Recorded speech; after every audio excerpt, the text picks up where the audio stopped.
നമസ്കാരം. നമ്മളിന്ന് ഡിസ്കസ് ചെയ്യാൻ പോകുന്നത് മലയാള സിനിമയിലെ അക്രമരംഗങ്ങൾ നാട്ടിലുള്ള ആളുകളെയും അതുപോലെ യുവാക്കളെയും സ്വാധീനിക്കുന്നുണ്ടോ ഇല്ലയോ എന്നാണ്. ശരിക്കും പറഞ്ഞാൽ മലയാള സിനിമയിലെ അക്രമരംഗങ്ങൾ നാട്ടിലുള്ള യുവാക്കളെയും ആളുകളെയും ഒക്കെ ഒരു പരിധിവരെ സ്വാധീനിക്കുന്നുണ്ട് എന്ന് വേണം പറയാൻ. പക്ഷേ ഇത് വളരെ ഭീകരമായ രീതിയിലൊന്നും സ്വാധീനിക്കുന്നില്ല. കാരണം സിനിമ എന്ന് പറഞ്ഞാൽ ഒരു ആസ്വദിക്കുന്നുള്ള ഒരു മാധ്യമമാണ്.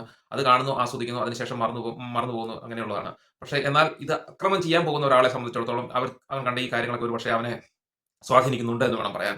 അക്രമം ചെയ്യാതെ മര്യാദയ്ക്ക് നടക്കുന്ന ഒരാളെ സംബന്ധിച്ചിടത്തോളം ഈ സിനിമയിലെ രംഗങ്ങൾ ഒരിക്കലും അവനെ സ്വാധീനിക്കുന്നില്ല.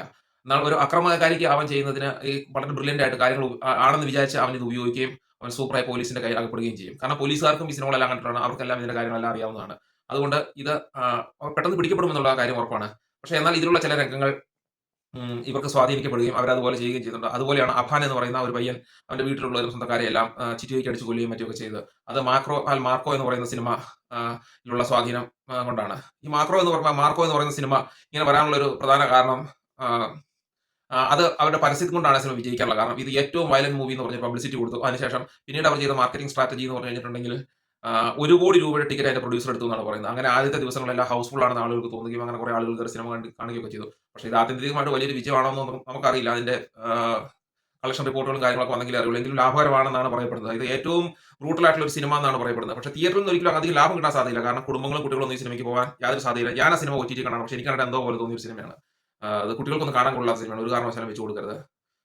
അത്രയ്ക്ക് മോശപ്പെട്ട ഒരു സിനിമയാണ്. മോശപ്പെട്ട വയലന്റ് രംഗങ്ങളുള്ള ഒരു സിനിമയാണ്.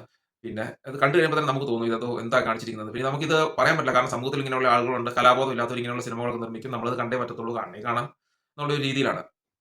അതിന് സർട്ടിഫിക്കറ്റ് ആണ് കൊടുത്തിരിക്കുന്നത്. അതുകൊണ്ട് അത് കാണാതിരിക്കുന്നതാണ് നല്ലത്. പിന്നെ ഇങ്ങനെയുള്ള സിനിമകൾ ഇറങ്ങുന്നുണ്ട്. ഇത് ക്രിമിനലുകളെ സ്വാധീനിക്കുന്നുമുണ്ട്. പക്ഷേ ഇങ്ങനെ സിനിമകൾ ഇറങ്ങിയില്ലെങ്കിൽ പോലും ക്രൈം ചെയ്യാനുള്ളവൻ ക്രൈം ചെയ്യുമെന്നുള്ളതാണ് സത്യം.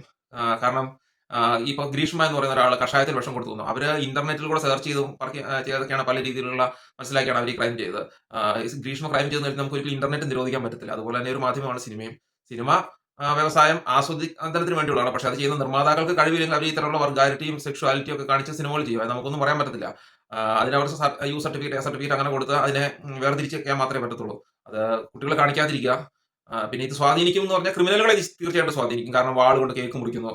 അതുപോലെ ഇങ്ങനെ ചിറ്റി കൊണ്ട് അടിച്ചു കൊല്ലുന്ന രംഗങ്ങൾ കാണിക്കുന്നു. ആസിഡ് പിടിച്ചിടുന്നത് കാണിക്കുന്നു. വെള്ളത്തിൽ മുക്കി കൊല്ലുന്നത് കാണിക്കുന്നു. ഇങ്ങനെ പല രംഗങ്ങളൊക്കെ കാണിക്കുമ്പോൾ ക്രിമിനലുകൾക്ക് ഒരു പക്ഷേ അത് പല രീതിയിലുള്ള സ്വാധീനിക്കും. പക്ഷേ സാധാരണക്കാർക്ക് അത് കാണുമ്പോൾ ഒരു മനോവിഷമവും ഒരു ആസ്വാദനമില്ലായ്മയൊക്കെ ഫീൽ ചെയ്യത്തുള്ളൂ. പക്ഷേ ഇങ്ങനെയുള്ള സിനിമകൾ ഇല്ലാണ്ടിരിക്കുക എന്ന് പറഞ്ഞാൽ നമുക്ക് ഒരിക്കലും നിർത്താൻ ഒരിക്കലും സാധിക്കില്ല. കാരണം അന്യഭാഷകളിലാണെങ്കിലും ഇന്റർനാഷണൽ സിനിമകളിലാണെങ്കിലും ഒക്കെ ജോൺ വിക്ക് പോലുള്ള സിനിമകളൊക്കെ ഇങ്ങനെയുള്ള ആക്രമണത്തെ പ്രോത്സാഹിപ്പിക്കുന്ന സിനിമകളാണ്. ഇപ്പോൾ ജോൺ വിക്ക് എന്ന സിനിമയുണ്ട്, ജോക്കർ എന്ന് പറയുന്ന സിനിമയ്ക്ക് അത് ഒരുപാട് ക്രൈം സീനുകളുണ്ട്. ഇങ്ങനെ അത് പറഞ്ഞിട്ട് കാര്യമില്ല. അത് വേൾഡ് സിനിമയുടെ ഒക്കെ ഒരു ഭാഗമാണ്. പക്ഷേ ഈ ക്രൈം മനുഷ്യൻ എൻജോയ് ചെയ്യുന്നുണ്ടോ എന്നുള്ളതൊരു നമ്മൾ ചിന്തിക്കേണ്ട ഒരു കാര്യമാണ്.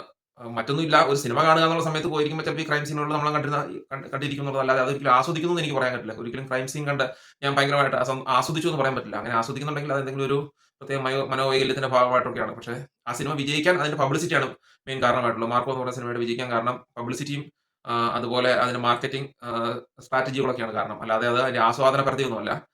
അതുകൊണ്ട് അങ്ങനെയുള്ള സിനിമകൾ ഇറങ്ങും. കുട്ടികളെ കാണിക്കാതിരിക്കുക. നമ്മളും കഴിവതും കാണാതിരിക്കുക. പിന്നെ ഇറങ്ങുന്ന സിനിമകളെ എല്ലാത്തിനും നിരോധിക്കാൻ പറ്റില്ല. അതിനെ കാറ്റഗറൈസ് ചെയ്യാൻ മാത്രമേ പറ്റുള്ളൂ. ഇത്രയേ ഉള്ളൂ എന്റെ അഭിപ്രായം.